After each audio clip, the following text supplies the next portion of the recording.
టాటరా classic రెటినాలకు world class treatment ఇప్పుడు మన భీరంగూడలో అమెరికన్ లేజర్ ఐ హాస్పిటల్స్.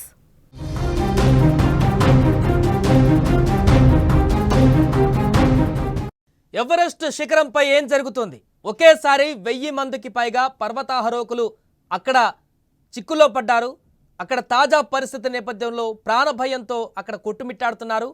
ప్రపంచంలోనే ఎత్తైనటువంటి శిఖరమైన ఎవరెస్టుపై వాతావరణం ఒక్కసారిగా మారిపోయింది. ఇప్పుడు టిబెట్ వైపున సంభవించినటువంటి భారీ మంచు తుఫాను కారణంగా దాదాపు 1000 మంది పర్వతారోహకులు పర్వతం పైన చిక్కుకుపోయారు.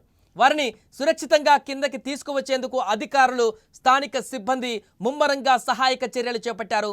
ఇక సమాచారం అందిన వెంటనే రంగంలోకి దిగినటువంటి రెస్క్యూ బృందాలు ప్రతికూల పరిస్థితుల్లోనూ సహాయక చర్యలను కొనసాగిస్తున్నాయి. ఇప్పటి వరకు సుమారు 350 మందిని సురక్షితంగా కిందకి తీసుకువచ్చి క్యూడాంగ్ అనే సమీప పట్టణానికి తరలించినట్లుగా అధికారులు తెలిపారు. అయితే భారీగా మంచు చర్యలు విరిగిపడడంతో మార్గాలన్నీ కూడా పూర్తిగా మూసుకుపోయాయి. వాటిని తొలగించేందుకు వందలాది మంది సిబ్బంది అక్కడ తీవ్రంగా శ్రమిస్తున్నారు. ఈలోపు మిగతా వారి పరిస్థితి ఏంటి అనేటువంటి ఆందోళన వ్యక్తమవుతుంది. వారి కోసం గాలింపు చర్యలు కొనసాగుతున్నాయి. వారి అడ్రస్ కోసం పూర్తి స్థాయిలో రెస్క్యూ ఆపరేషన్ కొనసాగుతుంది.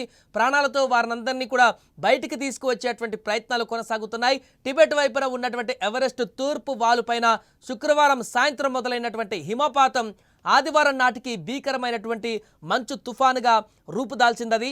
ప్రస్తుతం చైనాలో జాతీయ సెలవులు కొనసాగుతుండటంతో ఎవరెస్ట్ను అధిరోహించేందుకు పెద్ద సంఖ్యలో పర్వతారోహకులు కూడా అక్కడికి చేరుకున్నారు. దీంతో భారీ సంఖ్యలో ఎవరెస్ట్ పైకి పర్వతారోహకులు చేరుకున్నారు. ఈ నేపథ్యంలోనే అక్కడ నెలకొన్నటువంటి తాజా పరిస్థితి వారిని తీవ్ర భయాందోళనకు గురిచేసింది. వారిని సేఫ్గా మరలా వెనక్కి తీసుకురావడానికి ప్రయత్నాలు కొనసాగుతున్నాయి. దీంతో అక్కడ కొంత ఆందోళన అయితే నెలకొంది. మిగతా ఎవరైతే వెళ్ళిపోయారో అక్కడికి పర్వతారోహకులు, వారికి సంబంధించిన కుటుంబ సభ్యులు కూడా ఇప్పుడు ఆందోళన వ్యక్తం చేస్తున్నారు. మా వారు సేఫ్గా తిరిగి వస్తే చాలు అంటూ కూడా వారు ఆందోళన వ్యక్తం చేస్తున్నటువంటి పరిస్థితి నెలకొంది. ఏదేమైనా కూడా ఇలాంటి పర్వతారోహకులు మాత్రం ఇలాంటి పరిస్థితి ఎప్పుడు కూడా ఎదుర్కోలేదంటూ కూడా చెప్తున్నారు.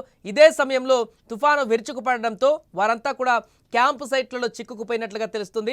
పర్వతం పైన చిక్కుకున్న వారు తీవ్రమైనటువంటి చలితో ఇబ్బందులు పడుతున్నారు.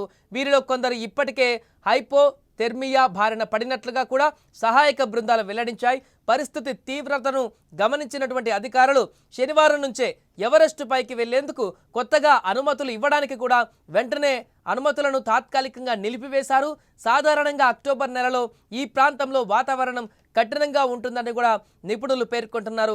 ఏదేమైనా కూడా ఎవరెస్ట్ పైన ఇప్పుడు అక్కడికి వెళ్ళినటువంటి పర్వతారోహకులందరూ కూడా సేఫ్గా తిరిగి రావాలి, వారందరూ కూడా ప్రాణాలతో బయటపడాలంటూ కూడా అక్కడ ఉన్న వారందరూ కూడా పూర్తిగా వారందరూ కూడా వెనక్కి రావాలి సేఫ్గా అంటూ కూడా కోరుకుంటున్నారు. సహాయక చర్యలు ముమ్మరంగా కొనసాగుతున్నాయి. కానీ అక్కడ పరిస్థితులు ఏర్పడినటువంటి భయంకరమైనటువంటి హిమపాతము, అక్కడ కొనసాగుతున్నటువంటి పూర్తి హిమపాతంతో వచ్చినటువంటి కొండ చర్యలు ఏ రకంగా విరిగిపడతాయో ఆ రకంగా హిమపాతాలు కూడా విరిగిపడుతుంటాయి. ఈ నేపథ్యంలో చాలా ప్రమాదాలు అక్కడ జరుగుతుంటాయి. కాబట్టి రెస్క్యూ సిబ్బందిగా కూడా కొంత ఆటంకం ఏర్పడుతున్నట్టుగా తెలుస్తుంది. సో మిగతా వారందరినీ కూడా రెస్క్యూ చేస్తున్నారు. వారందరూ కూడా బయటకు వచ్చేటువంటి అవకాశం ఉంది.